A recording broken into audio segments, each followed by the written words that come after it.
A hand closes around a slab of green stone in the dark. No torch yet. Only the outline of fingers. And the faint wet gleam of something that should not be glowing on its own. 7 lines are carved into its surface. Nobody in the room can read them. That will not matter for very long. By the time this ends, you will not think about knowledge the same way. You will start wondering what you already know. That you have never let yourself understand. That feeling, the one where an idea sits just behind your eyes. Almost translated. Almost yours, that is what the next 15 minutes are built to give you. Here is the question this entire film orbits. And I want you to hold it now. Before we go any further, what if the same 7-line instruction has been quietly rewriting the minds of the most powerful thinkers in history for over 1,000 years? And none of them fully understood what it was doing to them. Until it was too late to stop. The object is called the Emerald Tablet. And the strange part is not that it exists. The strange part is that nobody has ever seen the original. What we have instead is a chain of copies, stretching back through history like a rope with the first several knots burned away. The earliest confirmed text appears in Arabic. In a work called Kitab Sur al-Khaliqa, the Book of the Secret of Creation, compiled sometime in the 8th or 9th century, and attributed to a shadowy figure named Belinus, often identified with the Greek philosopher Apollonius of Tyana. Inside that book is a strange origin story of its own, a sealed tomb. A corpse still seated upright on a golden throne. And in its hands, a tablet of green stone inscribed with instructions in a language no one in the room could read. Until, somehow, they could. That's the myth layered onto this object before it ever reaches Europe. But myths get attached to things for a reason. Usually because the thing itself refuses to sit still and be ordinary. Before this ends, you will understand exactly why the most rational mind in the history of Western science spent years of his life translating this tablet in secret. And why he hid every page. The name on the tablet is older than the tablet itself. Hermes Trismegistus, Hermes the thrice great, is not a single historical man. He is a fusion, built over centuries in Hellenistic Egypt, of the Greek god Hermes, messenger between worlds, and the Egyptian god Thoth, keeper of writing and secret knowledge. Whoever assembled that name was making a claim before the reader even reached the first line. This text does not belong to one culture. It belongs to the space between cultures, where knowledge is supposed to be untranslatable, and yet, apparently, was not. By the 12th century, an unnamed translator renders the text into Latin. And from there it moves like something with its own appetite, copied into alchemical manuscripts across France, Germany, Italy, England. Every serious student of the transformation of matter, for the next 500 years, is required to know these 7 lines by heart. And every single one of them reads the same closing sentence. And stops. Because the tablet doesn't end with a formula. It ends with a warning disguised as a signature, that what is written here is only complete. Only true. In 3 parts of the wisdom of the whole world. Nobody who copied that line ever explained what the other 2 parts were. Which means every alchemist who touched this text for 5 centuries was working from a fragment. And knew it. Here is where the text stops behaving like history. And starts behaving like something else. In the 15th century, an agent working for Cosimo de' Medici brings a related body of writing back to Florence, the Corpus Hermeticum. the larger philosophical library that Hermes Trismegistus was believed to have authored. Cosimo is dying. He is told his own translator, the scholar Marsilio Ficino, is only partway through translating Plato. Cosimo gives an order that tells you everything about how seriously this material was taken. Stop translating Plato. Translate Hermes first.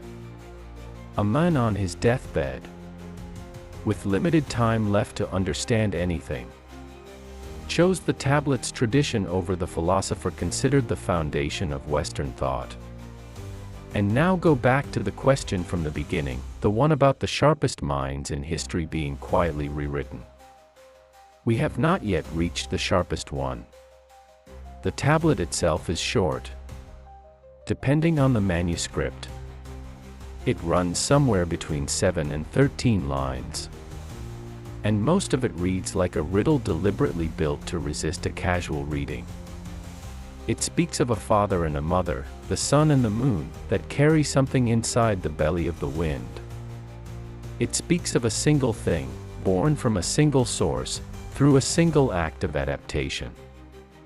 It speaks of ascending from earth to heaven, and descending again, gathering the power of what is above and what is below into one vessel. No furnace is named. No metal is named. And yet for 5 centuries, the entire discipline of alchemy insisted this was a recipe. The most famous line on the tablet, the only one most people have heard, even if they've never heard of the tablet itself, is this: as above, so below. 4 words, repeated in tattoos and memes and half-remembered horoscopes. Stripped so far from context that most people who quote it have no idea it was carved onto a corpse's hands in a sealed tomb, before it ever reached a printing press. But strip away the aesthetic, and the line makes an enormous claim. It says that the structure of the largest thing you can imagine, the movement of planets, the architecture of the cosmos, is identical to the structure of the smallest thing you are. Not similar. Identical. A mirror. Not a metaphor. Now connect 2 things that were never supposed to touch. In the late 17th century, a scientist sits alone with his own handwritten Latin translation of this exact tablet. He has already changed the trajectory of physics forever. His name is Isaac Newton. And instead of publishing his work on the Emerald Tablet, he hides it, buried in private notebooks that were not opened publicly for over 200 years after his death. Those notebooks were eventually auctioned at Sotheby's in 1936 and bought by the economist John Maynard Keynes, who read through them and reached a conclusion that shook the tidy story of Newton, the rational founder of modern science. Keynes said, in effect, that Newton was not the first scientist of the age of reason. He was the last of the great magicians. Why would the men who explained gravity spend years of his life translating a corpse's instructions from a sealed Egyptian tomb? Because he suspected, correctly, in the view of historians of science including Lawrence Principe, who has spent his career studying the real laboratory practices behind alchemical texts, that the tablet was not describing chemistry in the way modern readers assume. It was describing correspondence. The idea that transforming base metal into gold was never really about metal at all. A century before Newton, the Hermetic idea that the cosmos was a single living interconnected structure, not a machine built by a distant separate god, had already gotten a philosopher killed. Giordano Bruno, drawing on the same Hermetic tradition that produced the Emerald Tablet, argued for an infinite universe woven together by a single animating principle. In 1600, he was burned at the stake in Rome. The idea on this tablet was not treated as decoration by the people who took it seriously. It was treated as dangerous.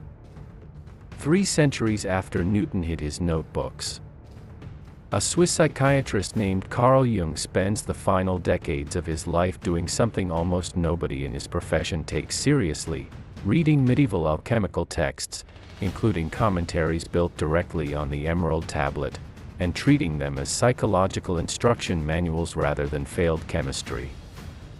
Jung's conclusion is the contradiction this whole film has been circling. He argues that the alchemists were never actually trying to make gold.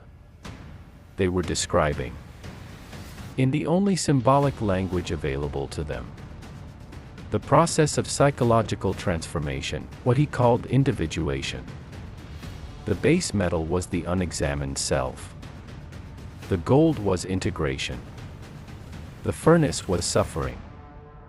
Jung mapped the alchemist's own stages onto this process: the nigredo, a blackening, the psychological collapse where the old sense of self has to break down before anything new can form, the albedo, a whitening, the slow return of clarity once the wreckage has been sorted through, and the rubedo, a reddening. The final union, the moment the split between what a person shows the world and what they actually are, stops being a split at all. The tablet, all along, was not a recipe for a laboratory. It was a map for a mind. Here is the thesis, and I want you to be able to repeat it back. The emerald tablet was never a set of instructions for changing matter. It was a set of instructions for recognizing that the pattern above you and the pattern inside you are the same pattern. And that transformation only happens once you stop treating them as separate. The evidence is not just in Newton's hidden notebooks or Jung's late career obsession. It is in the fact that this text survived over 1,000 years of copying, translation, and near total loss of its original source. And instead of decaying into nonsense, it kept attracting the sharpest minds available in every era it touched.